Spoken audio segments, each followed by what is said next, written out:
मेरा नाम काजल यादव है और मैं कक्षा 8 की छात्रा हूँ। आज हम संस्कृत के लकारों में धातु रूप बनाना सीखेंगे। तो सबसे पहले लकार 5 प्रकार के होते हैं। लिट लकार, लंग लकार, लिट लकार, लोट लकार और विधिलिंग लकार, जिसमें से सबसे पहले लट लकार, जिसका हम वर्तमान काल में प्रयोग करते हैं, लंग लकार भूतकाल में, लिट लकार भविष्यत काल में, लोट लकार आज्ञा तथा प्रार्थना में और विधिलिंग लकार चाहिए के अर्थ में प्रयोग होता है। लट लकार हम वर्तमान काल में प्रयोग करते हैं। इसमें 3 पुरुष होते हैं, प्रथम पुरुष, मध्यम पुरुष और उत्तम पुरुष। प्रथम पुरुष जैसे कि सा, वह, तो वह अन्य पुरुष में जब हम बात करते हैं वह, सा का अर्थ वह। और मध्यम पुरुष जैसे कि तुम को संस्कृत में हम तुम कहते हैं, और तुम जैसे कि हम मध्यम में किसी से बात कर रहे हैं, किसी के बीच में, तो हम तुम का प्रयोग करते हैं। और उत्तम पुरुष यानी कि हम, यानी मैं, तो इसमें मैं में हम अहम संस्कृत में प्रयोग करते हैं। इसके बाद फिर आज हम लोग अब धातु रूप बनाना सीखेंगे। तो हम पच धातु को लेते हैं। पच धातु को पकाना बोलते हैं, इसका अर्थ पकाना होता है। हम अन्य धातु का भी प्रयोग कर सकते हैं, जैसे कि पट धातु, गम धातु। पट धातु का मतलब पढ़ना और गम धातु यानी कि जाना। इसमें पच धातु से हम बनाना सीखेंगे। तो इसमें वचन होते हैं एक वचन, द्विवचन और बहुवचन।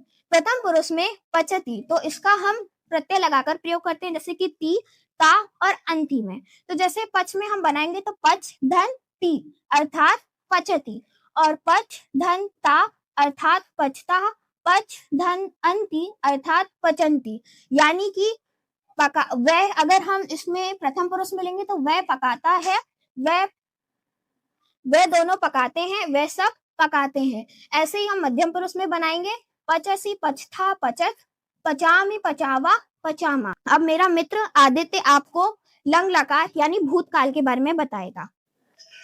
सुप्रभात दोस्तों, मेरा नाम आदित्य प्रताप सिंह है। मैं कक्षा 8 का छात्र हूँ। तो आज हम लोग लंग लकार के बारे में जानने वाले हैं। इसे हिंदी में भूतकाल कहते हैं। इसमें 3 पुरुष और 3 वचन होते हैं, प्रथम पुरुष, मध्यम पुरुष, उत्तम पुरुष, और 3 वचन, एक वचन, द्विवचन, बहुवचन। तो प्रथम पुरुष में को बनाने के लिए हम लोग उसमें आ उपसर्ग और पच धातु और अत प्रत्यय लगाते हैं। और द्विवचन के प्रथम पुरुष को बनाने के लिए हम लोग उसमें आ उपसर्ग, पच धातु, अताम प्रत्यय लगाते हैं। और बहुवचन बनाने के लिए हम लोग उसमें आ उपसर्ग और अन प्रत्यय लगाते हैं। और इसी तरह हम लोग इसे मध्यम पुरुष का एक वचन बनाने के लिए आ उपसर्ग और उसमें अह प्रत्यय लगाते हैं। द्विवचन बनाने के लिए अप्रत्यय और अतम प्रत्यय लगाते हैं। और बहुवचन बनाने के लिए आ उपसर्ग और अत प्रत्यय लगाते हैं। और वहीं उत्तम पुरुष का एक वचन बनाने के लिए हम लोग आ उपसर्ग और अम प्रत्यय लगाते हैं। द्विवचन उत्तम पुरुष का द्विवचन बनाने के लिए हम लोग उसमें आ उपसर्ग और आओ प्रत्यय लगाते हैं, और बहुवचन बनाने के लिए आ उपसर्ग और आम प्रत्यय लगाते हैं। तो हम लोग इस सभी में देख सकते हैं कि आ उपसर्ग सभी में लगा हुआ है, और हम लोग इन्हें और प्रत्यय हमें लगाने की जरूरत पड़ती है सब में। और हम लोग देख सकते हैं इसमें 5 शब्दों के नीचे हलंत लगा हुआ है और 4 शब्दों के नीचे नहीं लगा, परंतु हम लोग इन सभी में गलती सबसे ज्यादा अपचत और इसमें करते हैं। इसमें आप लोग देख सकते हैं इसमें हलंत है और इसमें हलंत नहीं है, ये इनके बीच का सबसे बड़ा अंतर है। सुप्रभात दोस्तों, मेरा नाम आरव गुप्ता है और मैं कक्षा 8 में पढ़ता हूँ। तो अब हम लोग जानने वाले हैं लिट लकार के बारे में। लिट लकार यानी कि भविष्यत काल। इसको हम भविष्यत काल को दर्शाने के लिए प्रयोग करते हैं। एक विशेष बात, जो प्रत्यय हम लट लकार में प्रयोग करते हैं, समान वही प्रत्यय हम लिट लकार में प्रयोग करते हैं। दोनों में कोई अंतर नहीं होता।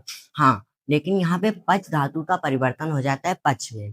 तो यहाँ पे 3 पुरुष होते हैं, प्रथम पुरुष, मध्यम पुरुष और उत्तम पुरुष। यहाँ 3 वचन और हैं, एक वचन, द्विवचन और बहुवचन। पहला पच्छति प्रयोग होता है यहाँ पे सहा को दर्शाने के लिए, यानी कि वह। यहाँ पे हम अन्य पुरुष को दर्शाते हैं। यहाँ पे ती प्रत्यय लगा है। यहाँ पे पच्छति का मतलब होता है वह पकाता है। पच्छति, पच्छता, पच्छन्ति, पच्छसि, पच्छथा, पच्छत, पच्छामि, पच्छावा, पच्छामा। धन्यवाद।